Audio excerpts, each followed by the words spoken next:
Ever notice how every other car on the road today seems to be a brand new luxury SUV or a fully loaded pickup truck? You're stopped at a red light in a sensible sedan, suddenly surrounded by vehicles that cost more than a full year's salary. Here's the part that really messes with your head. Most of the people driving these cars aren't millionaires or secretly wealthy elites. They're regular working people, clocking in every day, paying bills, raising families, and worrying about money just like you. So how is this even possible? How are everyday Americans driving $60, $70, even $80,000 vehicles without massive incomes? Especially when average household income hasn't skyrocketed, bonuses aren't exploding, and most people feel financially tighter than ever. Today, we're pulling back the curtain on a car payment crisis nobody talks about, but one that quietly controls millions of financial lives. If you've ever felt behind for not owning a new car, stay with me. This video might save you from a six-figure mistake. Let's start with some numbers that sound completely insane the moment you actually say them out loud, because they reveal how deep this problem runs. The average monthly payment for a brand new vehicle in America has now crossed $730 per month. And no, that's not for a luxury Mercedes or BMW. That's the average across all new vehicles sold nationwide. Now here's where it gets wild. Trucks and SUVs dominate the market, making up over 80% of all new vehicle sales. For those trucks and SUVs, monthly payments routinely land between $850 and $1,000 without blinking. And plenty of buyers are signing up for $1,200, $1,300, even $1,500 every single month. Let that sink in. $1,000 a month, locked in for 6, 7, sometimes even 8 straight years. At this point, you might be thinking maybe people simply earn much more money now, so these payments make sense. Yes, wages have increased slightly, but nowhere near enough to justify these payments using any traditional financial logic. The old rule said car payments shouldn't exceed 10 to 15% of your gross income for long-term financial stability. By that math, a $1,200 payment requires a six-figure salary, yet people earning $50,000 or $60,000 sign daily. So what's really happening here? Buckle up, because the answer explains everything, and it's both fascinating and terrifying. Here's the first trick making impossible car payments seem affordable today. Auto loan terms have been stretched to lengths that defy common sense. Remember when car loans were 3 years long, maybe 4 if you absolutely needed to stretch your budget back then slightly further? Those days are gone. Today, 6-year car loans are standard, 7-year loans feel normal, and even longer terms are spreading fast everywhere. Some lenders now offer 84 or even 96-month loans, meaning 8 full years of payments for one single vehicle alone today. That's nearly a decade of payments for a car that starts losing value the moment you drive it off the lot new. At first glance, the appeal feels obvious. Stretch a $60,000 truck loan longer, and the monthly payment drops dramatically on paper immediately. Instead of a painful $1,400 payment each month, you suddenly see a much friendlier number around $850 appear there instead. That lower number feels manageable, feels reasonable, and convinces you that this expensive vehicle is finally something you can afford comfortably today. But here's the math dealerships hope you never slow down enough to actually calculate for yourself carefully over time at home later. Over 4 years at $1,400 monthly, you pay roughly $67,000 total, including principal but not all interest costs. Stretch that same loan to 8 years at $850 monthly, and total payments jump past $81,000 quickly overall combined. That's over $14,000 extra dollars paid simply for spreading the pain out longer, before interest even enters the picture seriously fully. And the real danger isn't only higher costs, it's what happens to the car's value while those long payments keep coming every month. New cars depreciate brutally fast, often losing 40 to 50% of value within just the first 3 years of ownership alone. By year 4 or 5 of an 8-year loan, you usually owe far more than the vehicle is worth on paper still. That situation is called being upside down, meaning you're trapped, unable to sell or trade without carrying debt forward into another loan. This upside-down debt cycle is rapidly becoming the default experience for millions of Americans buying new vehicles today with long loans everywhere. Now let's talk about those magical 0% financing offers dealerships love to advertise everywhere today to desperate buyers watching monthly payments closely. It sounds incredible, like free money helping you buy your dream truck without paying interest at all for years longer than feels reasonable. But here's the truth. There is no such thing as free money anywhere in the modern car business once all incentives are carefully calculated. When a dealer offers 0% financing, they're not being generous. That financing cost is hidden in the price you end up paying anyway. You either pay full sticker price for 0% interest or get a discount while paying normal market rates over loan life. You never get both benefits at once, even though the advertisement strongly suggests you're beating the system and winning a special insider deal. Think of it this way. Manufacturers can cut $5,000 off the price or subsidize 0% financing, and the cost is nearly identical. Psychologically, 0% feels better, even when it may quietly be the worst financial choice for you depending on income, credit, and negotiation leverage. Here's the kicker. Those 0% offers usually come with strict qualifications most buyers never actually meet without exceptional credit scores and income stability. You need excellent credit, limited price negotiation, and shorter terms, which pushes monthly payments uncomfortably higher than most household budgets can realistically handle. Ironically, the people who qualify for 0% financing are often those who could afford paying cash anyway without stretching their finances thin. For everyone else, interest rates on long-term loans can be brutal, especially now that borrowing costs have surged across the entire auto lending market. But the most insidious part of this entire system is something I call the trade-in treadmill, and it quietly traps millions without them realizing. Here's how it starts. Someone buys a new SUV using a 7-year loan, believing the lower payment makes it reasonable. 3 or 4 years later, boredom sets in, needs change, or newer models appear, making their current vehicles suddenly feel outdated. But here's the problem. They're still underwater on the loan, owing far more money than the vehicle is actually worth. So what does the dealership do next? They offer an easy solution by rolling that negative equity directly into the next loan. Imagine you owe $30,000 on your car, but it's worth only $22,000. That's $8,000 in negative equity. That $8,000 doesn't disappear. It quietly gets added onto the price of the new vehicle you're excited to drive home. So instead of financing a $50,000 truck, you're now financing $58,000 without fully noticing the difference. Now payments climb higher, loan terms stretch longer, and you start the new deal even more underwater than before. Fast forward another 3 or 4 years and the exact same cycle repeats, except this time the financial hole is deeper. I've seen people making car payments for 15 straight years, rolling so much debt that they're financing $70,000 vehicles worth $45,000. They're effectively paying for 2 or 3 cars they no longer own, while simultaneously taking on fresh debt for newer vehicles. Dealerships love this treadmill because it creates customers for life, locking people into endless payments without an obvious escape route. Once you're trapped, getting off usually requires thousands of dollars in cash up front, money most buyers simply don't have available. So people keep trading, keep rolling debt forward, and keep paying month after month, mistaking movement for actual financial progress. At this point, you might wonder why people willingly do this to themselves, signing up for crushing payments, dominating their finances for nearly a decade. The real answer isn't math or logic, it's psychology, carefully engineered by an automotive industry spending billions to influence decisions. Somewhere along the way, vehicles stopped being simple transportation and became powerful extensions of personal identity and self-image. Your truck isn't just moving you from point A to point B, it signals success, strength, reliability, and capability to everyone watching. Modern car marketing is incredibly sophisticated, no longer selling vehicles, but selling lifestyles, aspirations, and idealized versions of who you want to be. They're not asking if the vehicle fits your budget, they're asking if it fits the version of yourself you hope to become. That rugged truck commercial with mountains and heavy towing isn't aimed at contractors. It's designed for office workers craving adventure and competence. In reality, the toughest terrain most of those trucks will ever face is a crowded Costco parking lot on Saturday afternoon. And here's the uncomfortable truth. This emotional manipulation works extremely well, bypassing logic and directly influencing how people justify massive spending.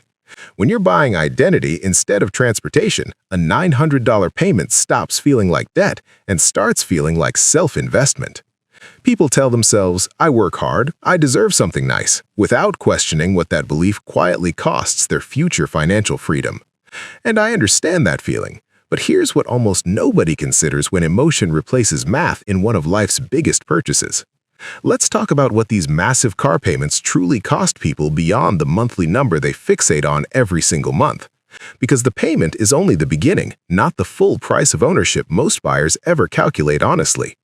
Insurance alone on an expensive vehicle can easily run $200 to $300 monthly, sometimes more depending on location and driving history.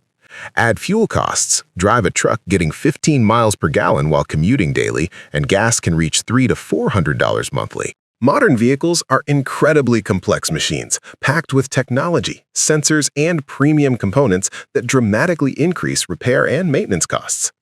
A simple brake job on a modern truck can cost $1,000, while transmission problems can reach $4,000 to $6,000 easily. Many people carrying these extreme payments have no emergency fund set aside for repairs when something inevitably breaks. So repairs go on credit cards or new loans, turning a once manageable payment into a trigger for a dangerous debt spiral. Let's walk through a real-world example to show how quickly this adds up beyond what most people expect. A $60,000 truck, financed over 7 years at 7% interest, creates a monthly payment around $875. Over the life of that loan, you'll pay roughly $73,500 just to own the vehicle itself. Add insurance at $250 monthly, and that's another $21,000 spent over 7 years. Fuel at $350 monthly adds roughly $29,400 over the same 7-year period. Maintenance and repairs conservatively add another $12,000 to $15,000, assuming nothing catastrophic fails unexpectedly. Altogether, you've spent over $135,000 on transportation across 7 years without realizing it. And at the end of those 7 years, you're left owning a vehicle worth maybe $18,000 if lucky. You spent $135,000 to own an $18,000 truck, and that's the real cost of deserving it. But here's the part that keeps me up at night. It's not just what these payments cost, but what they quietly prevent you from doing. That $875 monthly payment invested instead in a simple S&P 500 index fund earning 10% annually changes everything over time dramatically. After 7 years, that same monthly investment would grow to roughly $90,000 without stress, debt, or sacrificing future flexibility options.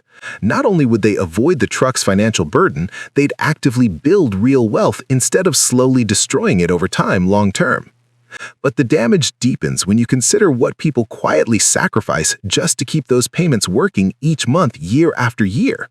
I've seen people downgrade housing, skip vacations, avoid friends, delay families, and work extra jobs just to afford a vehicle every single month. Some live in cheaper apartments than they need, shrinking comfort and stability solely to protect a car payment they can barely manage. Others skip vacations for years, avoid dinners with friends, and quietly withdraw from experiences that once made life feel meaningful and fulfilling. Many postpone marriage, children, or long-term plans because saving feels impossible while massive vehicle payments consume everything each month, year after year. I've watched people take second jobs simply to support their vehicle, trading time, energy, and health for sheet metal and depreciation loss. Some even drive rideshare on weekends using the same expensive truck, generating income just to pay for itself over and over again. It's a bizarre form of automotive servitude where the vehicle owns the driver, not the other way around financially, emotionally over time. The saddest part is people delay homes, families, and retirement security, sacrificing their future just to look impressive today for a few short years. So what happens when this entire system finally reaches its breaking point and the carefully balanced house of cards begins collapsing? We're already seeing warning signs everywhere. Auto loan delinquencies are rising, repossessions are increasing, and missed payments are becoming far more common. As inflation pushes up food, housing, and energy costs, more people simply can't keep up with these massive vehicle payments anymore. When someone defaults, the consequences are brutal. The car gets repossessed, their credit score collapses, and financial stability unravels quickly. Even after repossession, many still owe money because auction prices fall short, creating deficiency balances that can follow them for years. But this problem goes far beyond individual mistakes. It's becoming a serious macroeconomic concern hiding in plain sight. Americans now owe over $1.6 trillion in auto loan debt. That's trillion with a T, not a rounding error. A large portion of that debt sits in long-term loans that are underwater almost immediately, creating systemic risk baked into the market. Some economists warn this could become the next consumer debt crisis if conditions worsen and financial pressure continues mounting nationwide. What happens when layoffs rise, incomes fall, or other debts get more expensive while millions are already stretched to their absolute limits? This auto debt bubble may not crash the economy outright, but it could still inflict deep, lasting pain on millions of families. We've painted a grim picture so far, but there is an alternative path forward that doesn't require misery, deprivation, or giving up enjoyment entirely.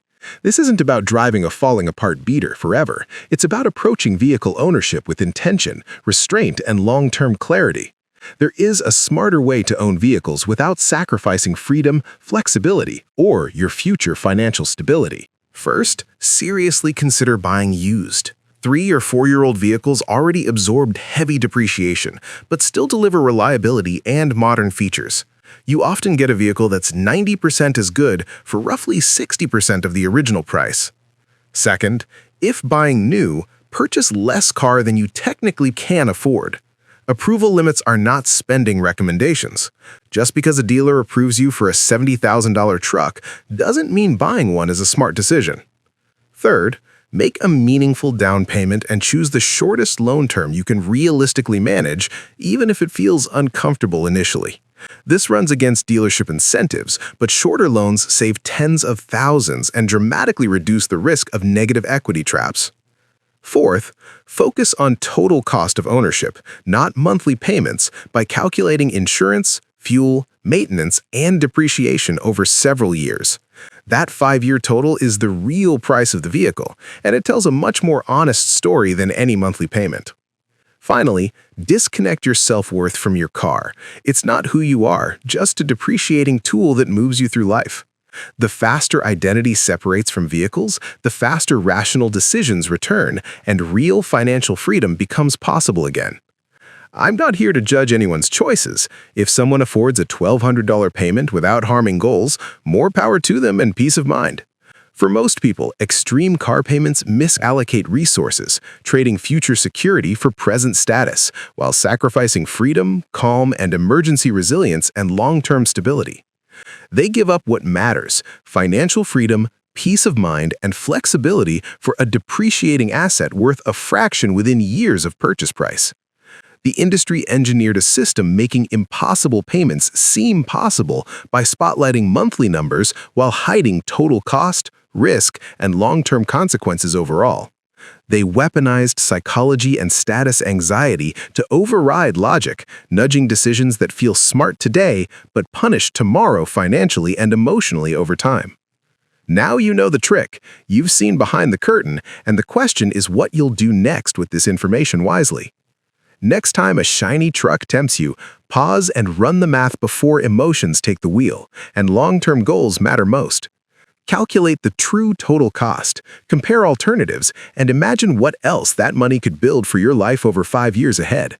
Weigh real transportation needs against wants, and choose decisions that serve freedom rather than appearances, status signals, and social pressure over time. Remember, the most expensive vehicle is the one blocking the life you actually want to build with your limited resources over decades. If this video opened your eyes, share it with someone who needs the message today to avoid costly mistakes and protect futures. Drop a like if it helped, subscribe for honest financial real talk, and support smarter choices that compound over time together always. Thanks for watching. Take care of your future self, and I'll see you next time with clearer decisions ahead and more freedom.